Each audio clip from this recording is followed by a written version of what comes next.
Baik, assalamualaikum warahmatullahi wabarakatuh.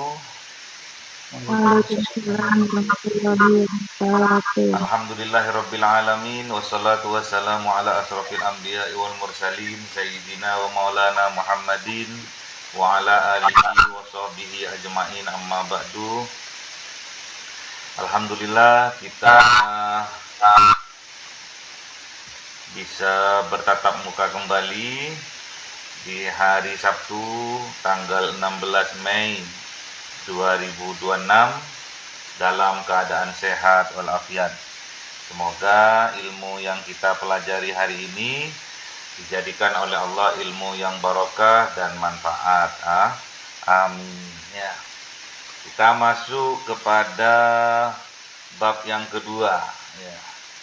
Kita masuk pada bab yang kedua, yaitu pasar modal. Ya. Yang penting kalian dengarkan, perhatikan, walaupun belum pernah tahu tentang pasar modal itu seperti apa, ya. Yang penting dengar dulu, ya. Yang penting nanti kita harus punya modal dulu, ya. Harus sukses dulu, baru kita bisa masuk kepada pasar modal, ya. Kalau kita nggak punya modal, nggak usah masuk, ya, nggak usah dagang dah di pasarnya. Pasar itu tempatnya dagang, ya. Tapi tidak sama dengan pasar-pasar yang umum, ya. Pasar ikan, pasar hewan, yang nggak sama. Ini pasar modal, ya. Pasar saham, ya. Udah pernah ya dengar ya saham-saham itu ya, itulah pasar modal, ya. Kemudian apa yang akan kita pelajari? Kita akan pelajari pada sesi kedua ini, yaitu tentang pasar modal, yang mana meliputi satu, pengertian pasar modal, ya. Yang kedua, macam-macam pasar modal. Yang ketiga, mekanisme kerja pasar modal. Yang keempat, perkembangan pasar modal Indonesia. Yang kelima, struktur pasar modal di Indonesia. Yang keenam, serta pengukuran kinerja pasar modal melalui berbagai indeks saham. Ya. Udah pernah tahu saham ya? Yang penting dengarkan saja dulu ya. Selain itu, mahasiswa juga akan mempelajari proses transaksi di pasar modal, seperti transaksi pasar primer, pasar sekunder, transaksi margin, penjualan pendek atau short sales, serta fenomena underpricing yang sering terjadi pada pasar modal di Indonesia. Ya. Kalau kita offline, biasanya kita langsung seolah-olah kita ada di dalam dunia pasar modal, ya. Jadi setiap anak megang satu komputer, ya. Terus kita berdagang di situnya, jual beli saham. Nah, kalau sudah jual beli saham berarti harus punya modal. Itu namanya pasar modal. Jadi nggak apa-apa kita mempelajari pasar modal ini. Ini bentuk suatu doa, ya, agar kita dimampukan oleh Allah agar mampu mempunyai modal yang banyak dan barokah. Amin. Kemudian kita masuk pada sudah masuk ya tadi ya. Oke. Kemudian kita masuk pada apa ini? Oke. Yang ingin dicapai, kompetensi bagi mahasiswa, diharapkan nantinya mahasiswa setelah mempelajari sesi kedua ini tentang pasar modal ini, mahasiswa dapat menjelaskan: satu, pengertian pasar modal; dua, pengertian dan proses pasar primer; tiga, pengertian dan proses pasar sekunder; empat, perbedaan pasar OTC dan stock exchange; lima, cara transaksi secara cash dan margin di pasar modal; 6, pengertian dan proses short sale; 7, pasar modal Indonesia dan strukturnya. 8. Fenomena underpricing di pasar modal Indonesia dan kinerjanya. 9. Macam-macam indeks di pasar modal di Indonesia. 10. IHSG sebagai pengukuran kinerja pasar modal. Ada yang tahu kepanjangannya IHSG?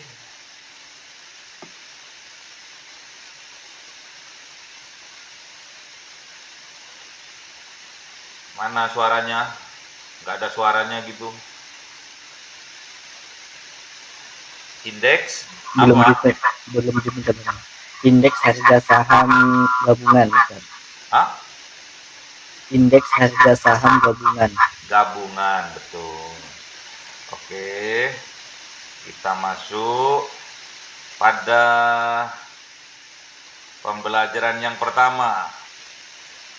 Biar semangat, nah, tak kasih cewek cantiknya.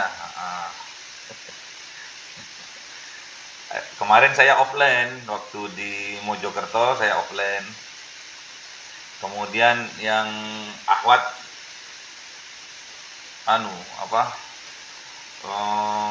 usul, Ustadz, besok kalau buat PPT backgroundnya jangan cewek lagi, tapi cowok yang ganteng gitu loh. Maklum lah, yang di sana kebanyakan alumni ya pondok ya, jadi jarang lihat cowok yang ganteng yang keren tuh jarang. Semua sopan-sopannya. Untung cowoknya nggak pakai cadarnya. Baik, kita masuk pada kegiatan belajar yang pertama, yaitu macam-macam pasar modal. Ya. Dalam kegiatan belajar satu ini, kita akan membahas tentang macam-macam pasar modal. Nah, jadi kalian harus tahu macam-macam pasar modal itu biar nggak ketinggalan. Ya. Kalau ketinggalan nanti kan malu-maluin. Ya. Yang penting, pasar modal itu ada 3 sebenarnya. Kemudian proses perdagangan saham di pasar primer dan pasar sekunder. Ada juga transaksi margin serta penjualan pendek atau short sales, ya. Bukan short time, ya. Beda ya. Short sales sama short time beda ya. Senyum-senyum Mas. Kita masuk pada pasar primer, ya. Kita masuk pada pasar yang pertama, yaitu pasar primer. Ini macam-macam pasar ya. Pasar primer merupakan pasar tempat pertama kali surat berharga atau saham dijual kepada masyarakat sebelum diperdagangkan di pasar sekunder. Ya. Pada pasar primer ini, perusahaan yang membutuhkan dana akan menerbitkan saham atau obligasi kepada investor melalui proses penawaran umum perdana atau initial public offering, disingkat IPO. IPO itu initial public offering. Ya. Dana yang diperoleh dari penjualan saham pada pasar primer langsung masuk ke perusahaan emiten yang bersangkutan, sehingga dapat digunakan untuk pengembangan usahanya, ekspansi perusahaannya, maupun pembayaran utangnya. Ya. Ciri-cirinya apa saja pasar primer ini? Yang pertama, saham dijual untuk pertama kali kepada masyarakat, jadi nggak melalui perantara lagi. Yang kedua, harga saham ditentukan sebelum penawaran dilakukan. Yang ketiga, dana hasil penjualan masuk perusahaan penerbit saham.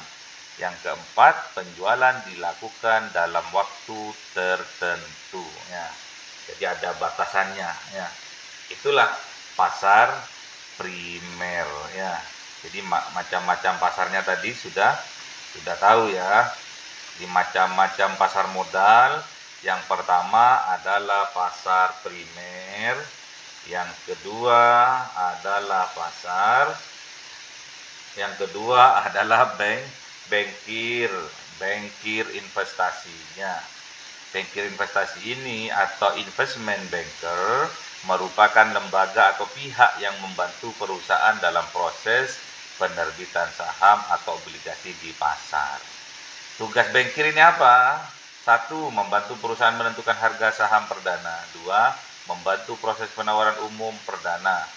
Seperti apa tadi? IPO. Apa singkatan IPO tadi? IPO. IPO. Inisial Public inisial public of obligasi. apa? Oh, udah lupa ya. Sebentar, biar ingat lagi itu. Inisial Offering. Inisial public public of offering. offering ya. Biasa manusia gitu memangnya. Yang ketiga, menjamin penjualan saham kepada investor. Yang keempat, memberikan konsultasi keuangan kepada perusahaan. Bankir investasi ini memiliki peran penting dalam menjembatani perusahaan dengan investor di pasar modal. Bankir ini seperti itu loh. Makelar, seperti makelar ya. Jadi bisa saja oleh bankir itu sahamnya dibeli semua, kemudian dia jual, atau dia hanya sebatas makelar saja, ngambil keuntungan dari harga yang ditawarkan oleh perusahaan saham kepada investor. Itu toh bedanya. Atau dibeli semua sama bankir, laku nggak laku dibeli semua, akhirnya dia yang jadi pedagang sahamnya gitu ya. Kemudian masuk kepada proses pembelian saham perdana. Proses pembelian saham perdana ini di pasar primer dilakukan melalui beberapa tahapan. 1. Perusahaan melakukan penawaran umum perdana. Melalui apa tadi? Penawaran umum perdana, singkatannya apa tadi? Intelijen. Inisial inisial public offering ya. Itu bahasa Jawanya penawaran umum perdana. Yang kedua, investor melakukan pemesanan saham melalui perusahaan sekuritas. Yang ketiga, investor melakukan pembayaran sesuai jumlah saham yang dipesan. Yang keempat, saham didistribusikan kepada investor. Yang kelima, saham mulai dicatatkan di bursa efek dan diperdagangkan di pasar sekunder. Jadi pembeliannya itu prosesnya. Jadi yang pertama, perusahaan langsung yang menawarkan, ini loh harganya segini. Kemudian investor itu melakukan pesanan. Aku pesan, kalau sahammu harganya per lembar 1.000, aku pesan 10, aku pesan 10.000, gitu loh. Sama seperti apa ya? Kalau di dekat kita itu seperti apa itu? Beli apa ya? Beli terus dijual lagi.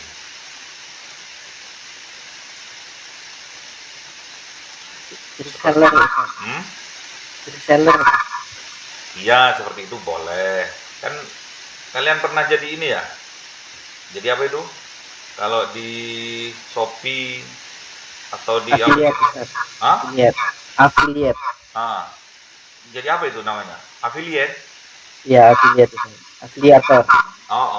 Nah, kreator TikTok itu ya. Sudah dapat berapa Mas Abdul Rosan? Kalau untuk keranjang kuning masih dikit Ustaz. Kalau untuk yang tag lokasi alhamdulillah sudah menghasilkan. Gak apa-apa, itu termasuk itu belajar berdagang saham. Kita nggak tahu barangnya, tinggal kita lewat media sosial saja. Atau kita nyoba dulu nih, atau kita kenal dulu nih sama barangnya, terus kita pelajari, habis itu kita jual. Bagus itu modalnya untuk menjadi pedagang di bursa saham. Yang penting punya modal dulu ya. Kemudian yang keempat, yang poin D, yaitu pasar pasar sekunder. Pasar sekunder ini apa? Pasar sekunder merupakan pasar tempat diperdagangkannya kembali saham atau surat berharga obligasi yang telah diterbitkan di pasar primer. Ya. Pada pasar sekunder, transaksi dilakukan antar investor sehingga dana hasil penjualan saham tidak lagi masuk ke perusahaan penerbit, tetapi kepada investor yang menjual saham. Jadi yang tadi contohnya perantaranya siapa tadi? Bankir ya. Bankir itu bisa juga sebagai ini ikut di pasar sekunder bisa karena dia sudah apa membeli saham dari perusahaan penerbit, semuanya dibeli boleh. Jadi nanti dia bermain langsung di pasar sekunder. Jadi nanti hasil penjualannya langsung masuk ke dia, langsung masuk ke bankirnya itu.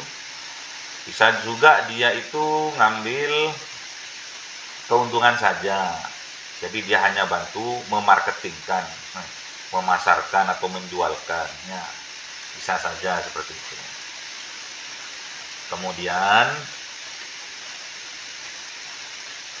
pasar sekunder ya Mas ya. Oke. Ciri-ciri pasar sekunder. Pada pasar sekunder, transaksi dilakukan antar investor ya sudah ya. Sehingga dana hasil penjualan saham tidak lagi masuk ke perusahaan penerbit, tetapi masuk kepada investor yang menjual saham. Ya. Atau kepada kita langsung beli tadi, langsung beli di pasar primer, ya, langsung beli ke perusahaannya boleh, ya. Tanpa lewat bankir boleh, nggak masalah. Nanti kalau kita mau jual, mau beli, nanti lihat dulu harga sahamnya naik atau turun. Mirip emas lah, emas sekarang kan naik. Nah, tatkala naik dijual ya. Tatkala emas turun kita beli. Nah, itu praktek mudah dalam dunia saham ya. Anggaplah kertas apanya itu? Kwitansinya itu anggaplah itu barang berharga ya. Apanya itu? Iya, kwitansinya itu. Print out-nya itu. Anggaplah itu obligasi ya, barang berharga atau saham. Nanti tatkala emas sekarang naik 3 juta. Yang awalnya kita beli emasnya itu harganya 1 juta, kita langsung setiap gramnya untung 2 juta. Gitu loh. Saham sama seperti itu. Tatkala saham dari perusahaan A turun di bursa saham, kita beli. Kalau kecenderungannya nanti, ini nanti setelah 2 bulan lagi ini akan naik nih. Kenapa kok bisa? Karena ini. Bisa menganalisis seperti itu, bolehlah kita berdagang di bursa saham ya. Ada jokinya juga ada. Ayo bang, naruh ke aku dah bang, berapa? 10 juta aja dulu lah. Nanti aku tak di saham, ada masalah. Nanti untung 2 juta ditarik ya, dikasih 1 juta heding dengan separuhan ya, bagi hasil boleh kan? Ya kalau pas lagi turun terus rugi ya nggak boleh marah sama jokinya. kalau pas lagi untung seneng sama jokinya, kalau pas lagi buntung nggak mau kan, nggak bisa. Tapi saham ini ada yang menghalalkan, ada pula yang mengharamkan ya. Tak masalah ya. Kalau di Islam, kalau saham itu apa itu namanya? Ada yang tahu? Praktek saham dalam Islam? Nggak ada yang tahu? Belum? Sudah semester 6 kan ini? Ya. Sudah semester 6 atau 8 ini?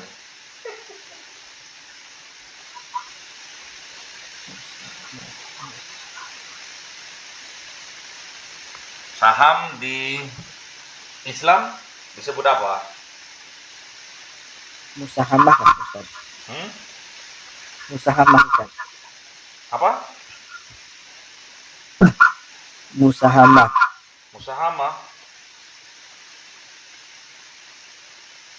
Ada yang lain?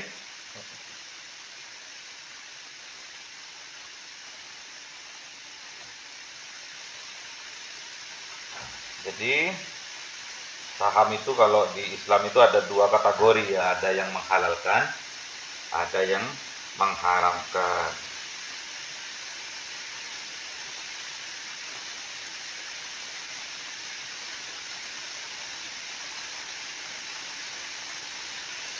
Tapi telah diputuskan ya bahwa halal ya saham itu ya.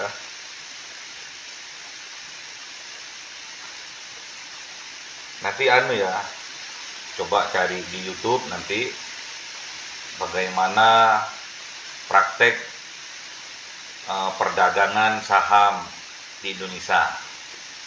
Oh, kayak gini prakteknya. Ada joginya juga, apa-apa.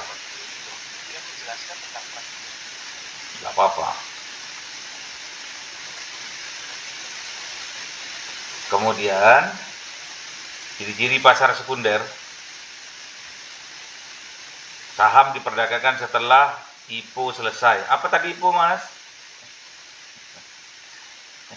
Inisial public offering, Ustaz. Apa itu? Bahasa Indonesianya apa? Penjualan saham di tangan pertama, Ustaz. Masa? Kayak gitu artinya maksudnya. Ayo, apa Mbak Lisa? IPO?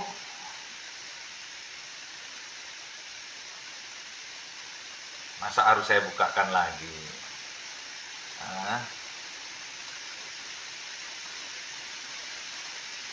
IPO.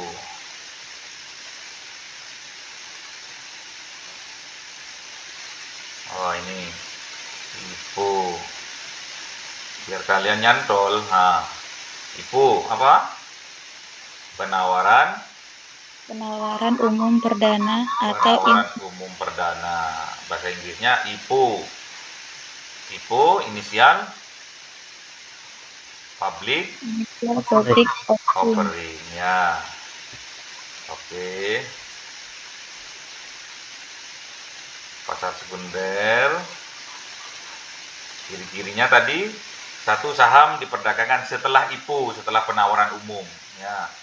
Setelah penawaran umum selesai, baru saham itu diperdagangkan ya. Setelah diperjualbelikan ke investor pertama, bisa ke bankir ya, baru ini pasar sekunder baru berlaku.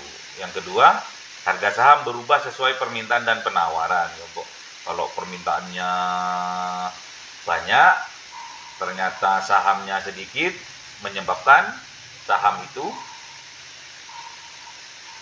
permintaannya banyak, ketersediaan sahamnya sedikit, saham itu naik.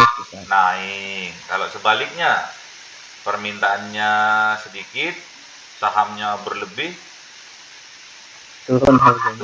Nah, pinter-pinter kita nanti menganalisis apakah nanti perusahaan ini meningkat, mahal lagi, meningkat lagi, atau turun.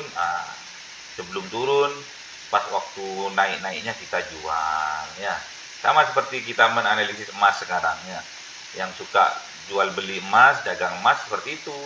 Jadi tatkala sekarang harga emas sudah turun 2.700.000 per gramnya, kemarin masih 3 juta ya.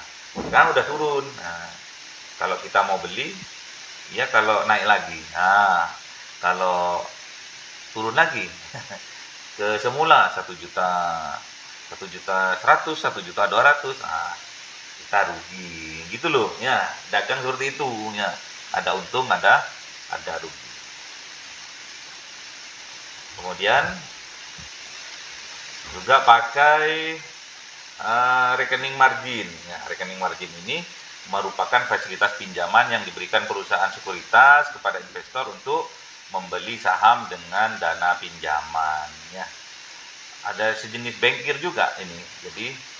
Jadi dikasih pinjaman dulu, diberikan pinjaman dulu. Atau melalui rekening margin, investor dapat membeli saham dengan dana yang lebih besar dibanding modal yang dimilikinya. Jadi misalkan DP, pakai DP ya. Jadi misalkan yang mau dibeli 1 miliar ya. Ternyata dana kita masih ada 500 juta. Nggak masalah, pakai melalui rekening margin, atau kalau di bank itu rekening koran ya. bayar 6 bulan. Nah, itu. Keuntungan rekening margin, satu, potensi keuntungan lebih besar ya, karena sebagian ditanggung misalkan ya. Yang kedua, investor dapat memperbesar daya beli sahamnya ya. Risikonya rekening margin itu risiko kerugian lebih besar juga.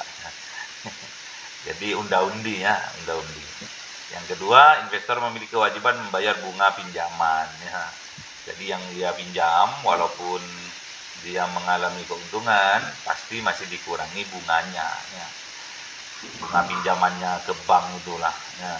Yang ketiga, investor dapat terkena margin call jika nilai saham turun drastis. Apa margin call itu? Margin call.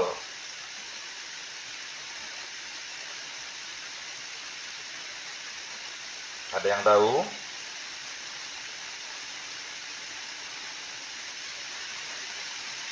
Kayak sejenis peringatan gitu ya Ustaz ya.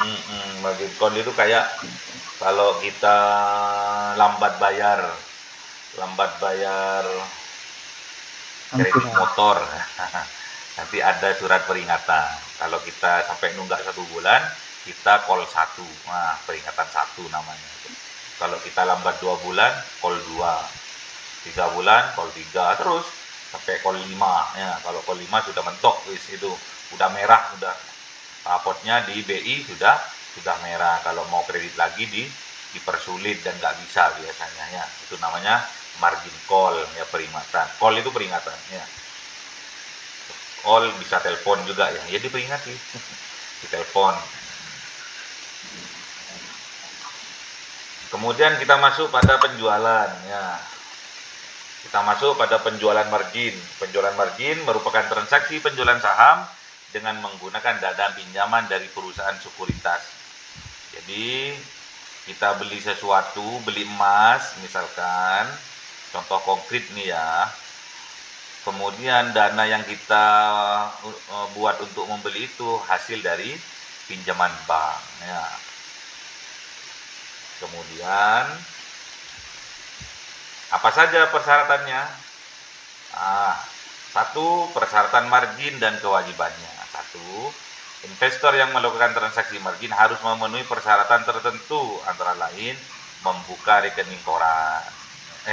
Kalau bank itu ya, membuka rekening koran. Kalau ini membuka rekening margin. Ya. Yang kedua, menyetorkan sejumlah dana minimum sebagai DP-nya. Ya. Yang ketiga, menjaga nilai minimum ekuitas sesuai ketentuan perusahaan sekuritas. Ya. Kewajibannya apa investor ini? Membayar bunga pinjaman margin. Iya, laku nggak laku bayar. Ya. Rugi untung bayar. Ya, sama seperti kita kredit misalkan ya. Kedua, menambah dana apabila terjadi margin call. Nah, jadi misalkan mengalami penurunan drastis, harus dicekoi itu biar motornya tetap jalan ya. Kalau bensinnya habis ya macetnya. Kemudian yang ketiga, menanggung risiko kerugian investasi ya. Kalau sampai bangkrut jadi tanggung ya, hilang semua modalnya. Makanya harus pinter-pinter. Yang pertama harus pinter mencari modal. Modal itu bisa punya kita sendiri, bisa punya teman kita sendiri ya, atau siapapun yang mempunyai banyak uang ya, itulah investor kita. Kemudian masuk ke penjualannya ya, masuk ke penjualannya. Nah, penjualan pendek atau short sales. Kalau Mas Abdul Rosyad itu waktu pendek, jadi short term. Penjualan pendek atau short sale merupakan transaksi menjual saham yang sebenarnya belum dimiliki investor dengan harapan harga saham akan turun. Dalam short sale ini, investor meminjam saham dari pihak lain untuk dijual terlebih dahulu, kemudian membeli kembali saham tersebut saat harga turun. Nah, itu strategi ya, strategi. Jadi seolah-olah, tapi juga risiko juga ya. Apa tujuannya short sale ini? Satu, mendapatkan keuntungan dari penurunan harga saham kalau turun ya. Kalau turun sahamnya. Lalu nanti kita jual, baru kita untungnya. Kemudian memanfaatkan fluktuasi pasar jangka pendek. Jadi memanfaatkan fluktuasi naik turunnya harga saham itu loh. Jadi kita gimana ceritanya ya? Kita sudah pesan gitu loh, pesan harga saham itu di harga 10.000 misalkan, seolah-olah itu udah milik kita gitu. Tatkala saham itu turun, wah baru kita beli gitu. Baru kita beli, nanti kita jual pada saat fluktuasi pasar. Di pasar itu pas posisinya meningkat, gelombangnya itu pas di atas. Namun ada risikonya juga. Risiko short sell ini sangat tinggi karena apabila harga saham naik, maka investor dapat mengalami kerugian tidak terbatas. Nah, jadi buah si malakama sebetulnya. Kong kali kong itu loh, kong kali kong antara apa itu pemilik dana atau investor rugi kebalikannya yang tadi. Jadi tatkala harga naik ternyata kenyataannya turun, itu rugi. Terus tatkala turun, misalkan kita sebagai pemainnya, kita jual pada waktu tinggi, kita yang untung. Nah, kasihan investornya sebetulnya ya. Kemudian yang terakhir, masih belum yang terakhir. Penjualan pendek di mata investor. Tadi penjualan pendek di mana? Di mata siapa itu tadi? Yang pertama. Ini di mata siapa ini kalau yang ini? Masuk ya? Ada ya? Di mata jokinya. Di mata jokinya betul ya. Kalau yang sekarang ini di mata investor. Jadi bagi sebagian investor, short sell itu dianggap sebagai strategi spekulatif yang berisiko tinggi. Jadi kalau kita mau main saham memang risikonya ya unda-undi ya. Yang kita perdagangkan itu loh hanya ada di layar HP atau di layar laptop saja gitu tuh. Makanya ada yang mengharamkan, ada yang menghalalkan. Kemudian, namun bagi investor yang profesional, short sell dapat digunakan untuk melindungi portofolio investasi. Apa portofolio itu? Apa portofolio? Kemarin kan sudah belajar portofolio investasi. Apa contohnya? Di sini hedging. Apa contohnya? Melindungi portofolio investasi. Mana ini yang lain nih? Kok hilang? Apa ahla Habibah, mana Habibah? Hadir, Pak. Duh, mana kok nggak di wajahnya? Lagi ngantuk. Terus siapa itu satunya? Rohmat. Gimana? Hadir.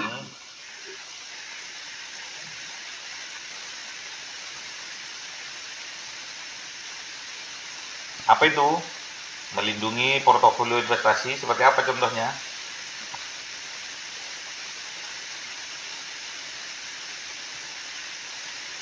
Seperti apa ya? Asuransi lah. Asuransi. Jadi melindungi tatkala fluktuatif dari harga sahamnya itu turun naik nggak stabil. Jadi kalau kalian ingin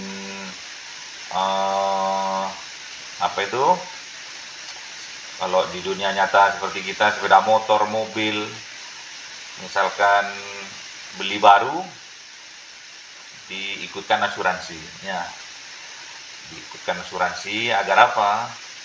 Agar misalkan terjadi kecelakaan atau hilang, itu dapat ganti, nggak terlalu rugi banyak lah.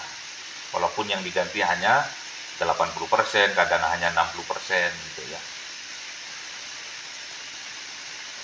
Kemudian memanfaatkan kondisi bearish market. Apa bearish market itu? Harus cepet ya. Namanya belajar, mumpung masih semester 6 toh. Bearish market apa?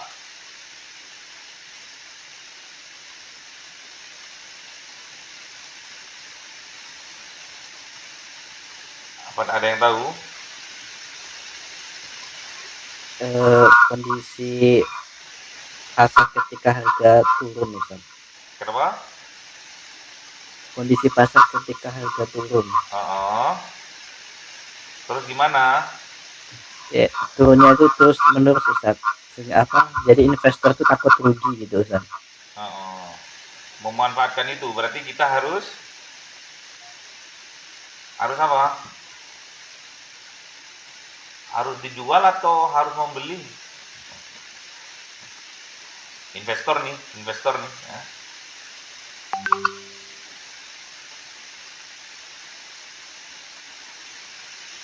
Harus cepat dijual atau masih ditahan lagi?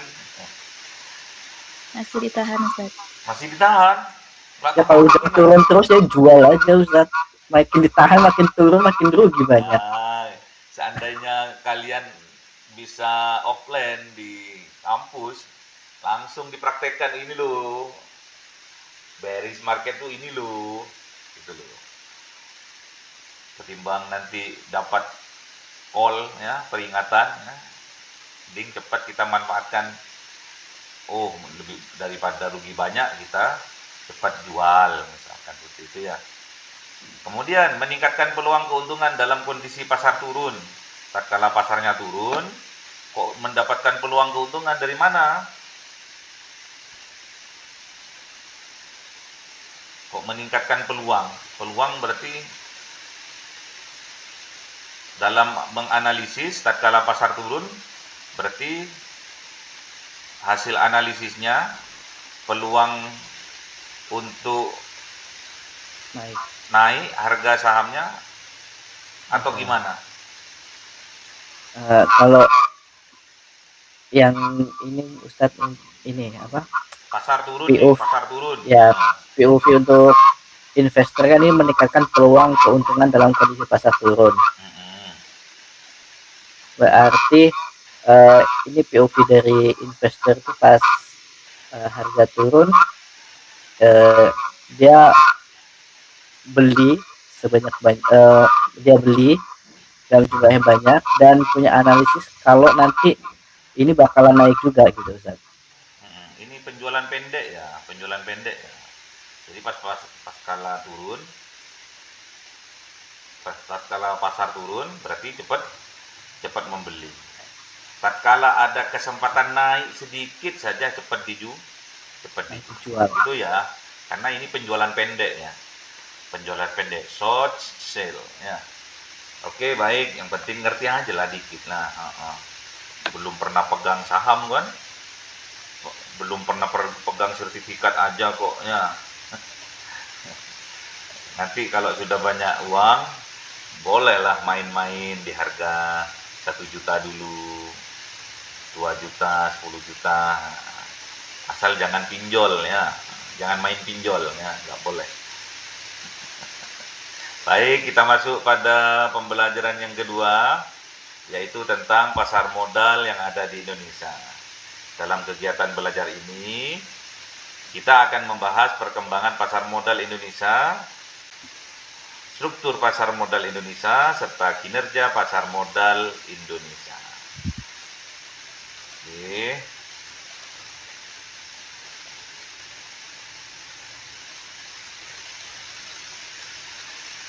Satu, perkembangan pasar modal Indonesia. Ya, pasar modal Indonesia mengalami perkembangan yang cukup pesat seiring pertumbuhan ekonomi dan meningkatnya minat masyarakat terhadap investasi. Jadi investasi itu kalau di mana ada investasi yang bermanfaat dunia akhirat itu apa itu? Berupa apa kalau di Islam itu? Anak yang soleh. Hah? Anak yang soleh Ustaz, mendokkan anak. Apa itu? Soleh? Anak yang soleh?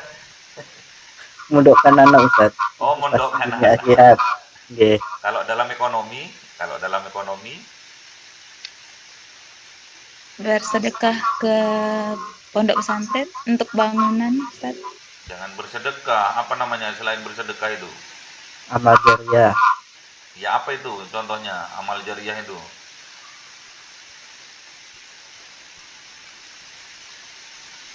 Investasi akhirat. Hah? Apa contohnya?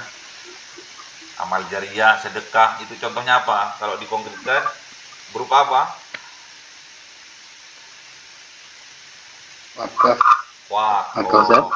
Iya, wakof. Betul. Baik.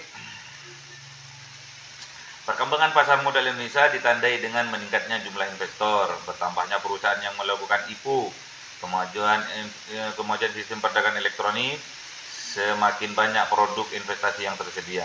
Pasar modal Indonesia saat ini dikelola oleh Bursa Efek Indonesia atau BEI sebagai tempat perdagangan efek resmi di Indonesia. Jadi Bursa Efek Indonesia ya. Kemudian struktur dan prosesnya. Oke. Struktur dan proses pasar modal Indonesia. Struktur pasar modal Indonesia terdiri dari beberapa lembaga penting, yaitu Bursa Efek Indonesia ya, atau BEI sebagai penyelenggara perdagangan efek. Nanti kalian buka Bursa Efek Indonesia ya. Jadi nanti ada tabel-tabel, terus ada fluktuatifnya. Ada juga Otoritas Jasa Keuangan (OJK) sebagai pengawas pasar modal. Jadi diawasi juga ya. Perusahaan sekuritas sebagai perantara perdagangan efek. Kemudian Kustodian Sentral Efek Indonesia KSEI sebagai penyimpan efek. Clearing Penjamin Efek Indonesia KPEI sebagai lembaga penjamin transaksi efeknya. Oke. Kemudian kinerja pasar modal Indonesia. Kinerja pasar modal Indonesia dapat dilihat dari perkembangan indeks sahamnya, volume perdagangannya, kapitalisasi pasarnya, dan aktivitas investornya. Jadi kalian coba nanti baca-baca ya tentang kinerja pasar modal Indonesia. Kemudian kinerja pasar primer ya.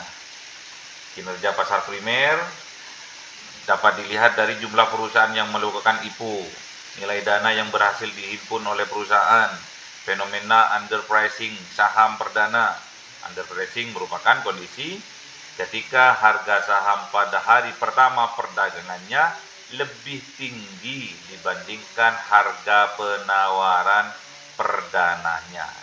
Jadi harga saham pada hari pertama perdagangan lebih tinggi dibanding harga penawaran perdananya ya. Itu namanya underpricing saham perdana. Kemudian fenomena underpricing sering terjadi karena ketidakpastian informasi perusahaan ya, strategi menarik minat investor ya. Yang ketiga, penentuan harga IPO yang lebih rendah. Pokoknya ini hanya strategi bagaimana sahamnya cepat laku atau meningkatkan harga saham itu sendiri. Yang terakhir,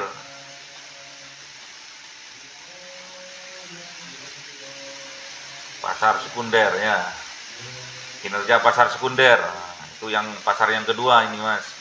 Mana Mas Rosat itu? Udah ditunggu ini.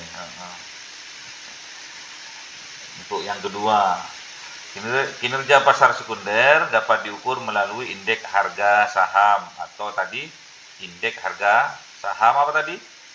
IHSG, indeks harga saham gabungan, volume perdagangan saham, frekuensi transaksi, kapitalisasi pasar ya.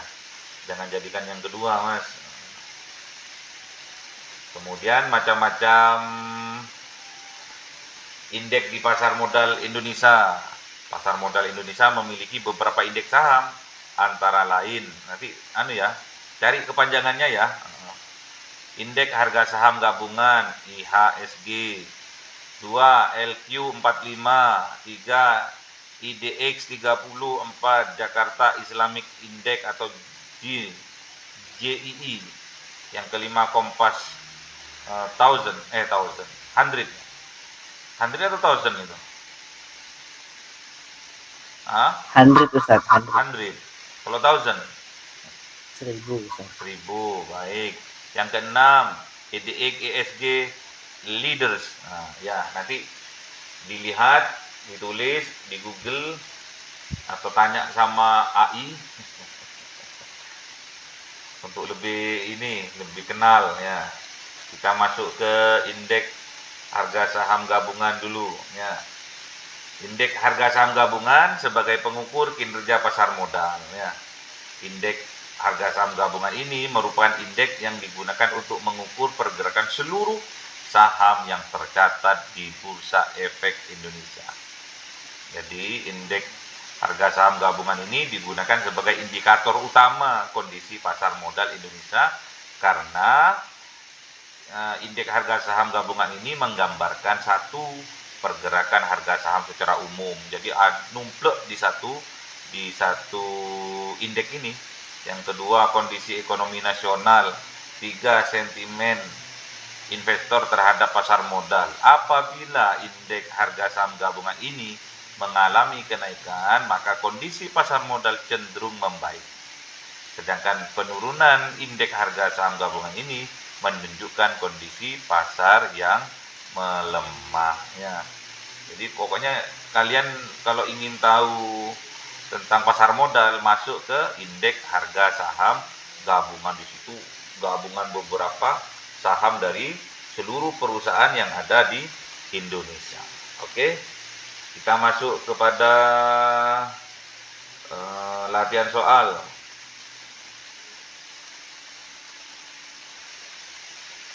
Latihan soal.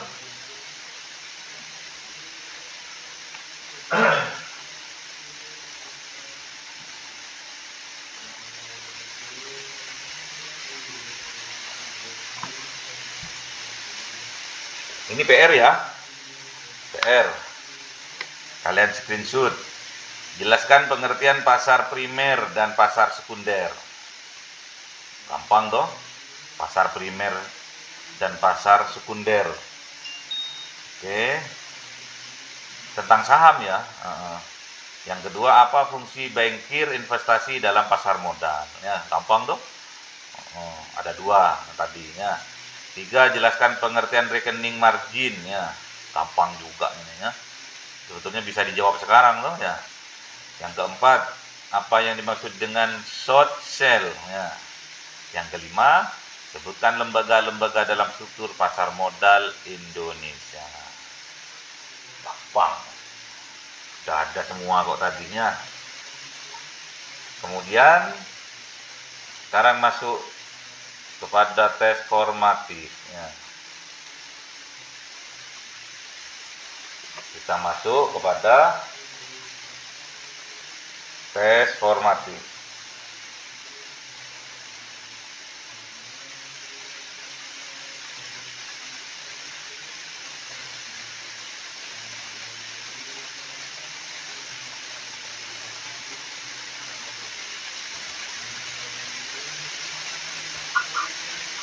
Kita mulai.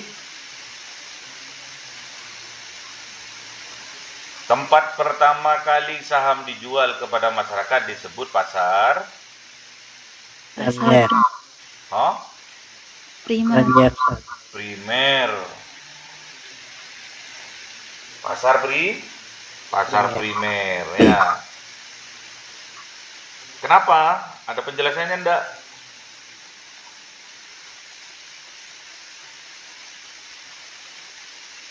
Bisa dijelaskan tadi siapa yang jawab? Kenapa kok disebut pasar primer? Karena pasar primer, ayo. Karena pasar primer tempat pertama kali saham atau Pertama obligasi kali dijual. Ya, perusahaan pertama kali menjual saham saham. dijual ke investor. Yang kedua, lembaga yang membantu perusahaan melakukan IPO, Initial Public Offering. Bankir investasi, Ustaz. Nah, bankir investasi, pinter. Kemudian yang ketiga,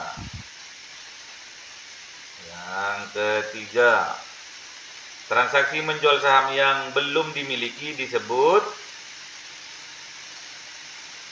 Hedging. hedging. Mosok. Transaksi menjual saham yang belum dimiliki disebut strategi menjual ini, seolah-olah sudah dibeli, short sell, pinter. Yang keempat, indeks utama pengukur pasar modal Indonesia adalah IHSG. blok di situ IHSG, indeks harga saham gabungan. Kemudian yang terakhir, lembaga pengawas pasar modal Indonesia adalah OJK. OJK. Apa OJK itu?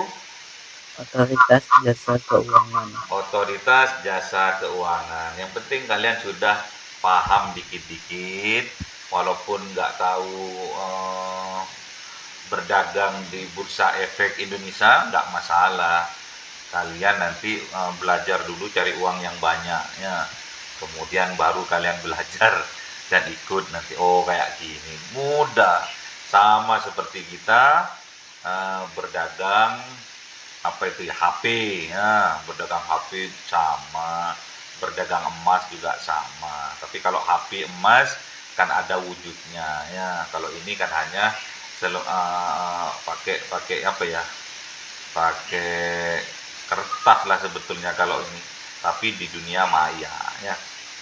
Oke, ada pertanyaan? Kalau nggak ada pertanyaan, tadi di kelas sebelah itu yang masuk hanya 2 orang. Di sini lumayan, 1, 2, 3, 4, 5, ya. Jadi kalau yang di sebelah tadi saya itu cepet-cepet, nggak nyampe setengah jam selesai. Kalau ini kan ada ininya, bisa interaksi.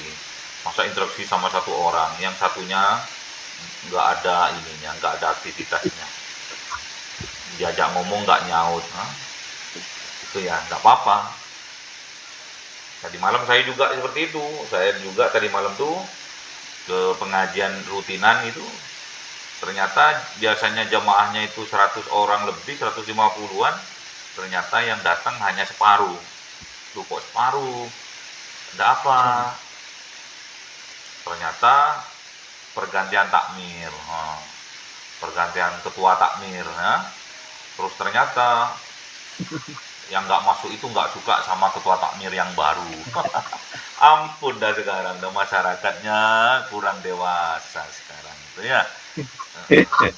Kurang dewasa. Tapi gimana lagi, memang umatnya Kanjeng Nabi seperti itu.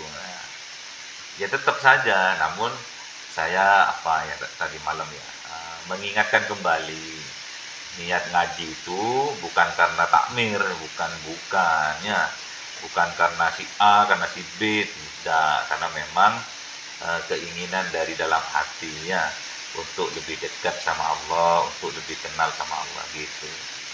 Tadi malam tuh ya seru, walaupun nggak banyak jamaahnya, namun seru gitu loh. Terbuka akhirnya, akhirnya terbuka. Jadi kalian juga seperti itu. harus apa ya? Ada rasa memiliki, ya. Harus ada rasa mencintai terhadap mata pelajaran yang kita pelajari. Kalau nggak ada seperti itu, sulit masuknya itu. Jadi juga semangat untuk belajarnya juga sulit.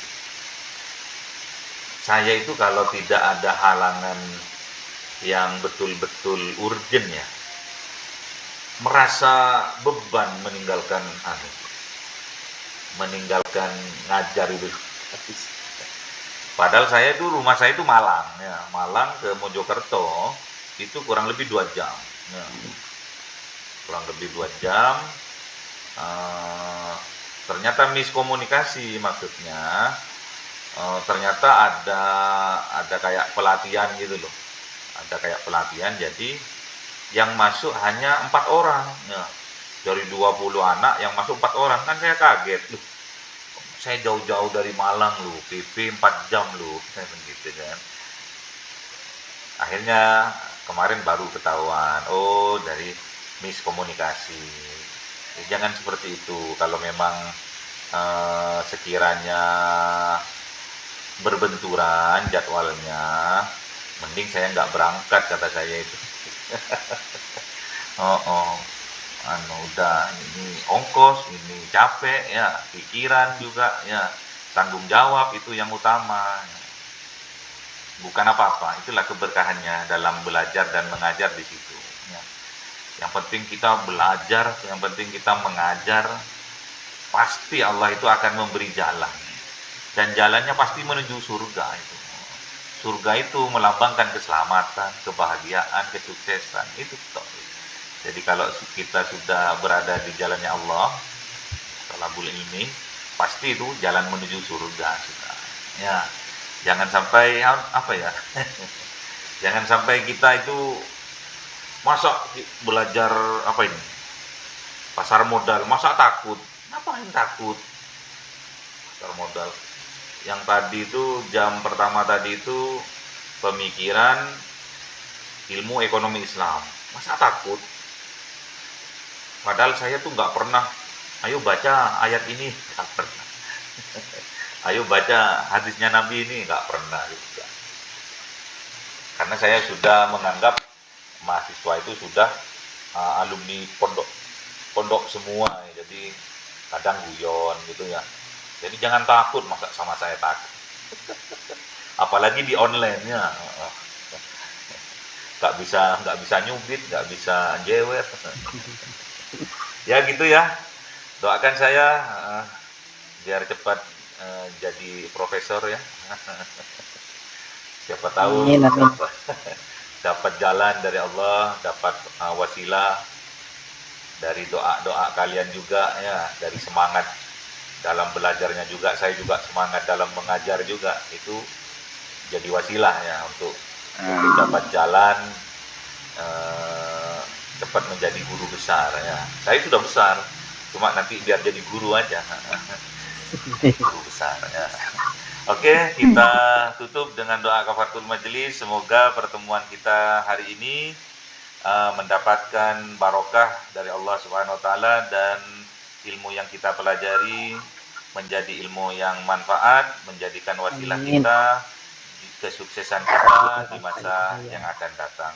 Bismillahirrahmanirrahim. Subhanakallahumma wa bihamdika asyhadu an la ilaha illa anta astaghfiruka wa atubu ilaik. Assalamualaikum warahmatullahi wabarakatuh. Waalaikumsalam. Semangat jadi orang sukses ya. Amin.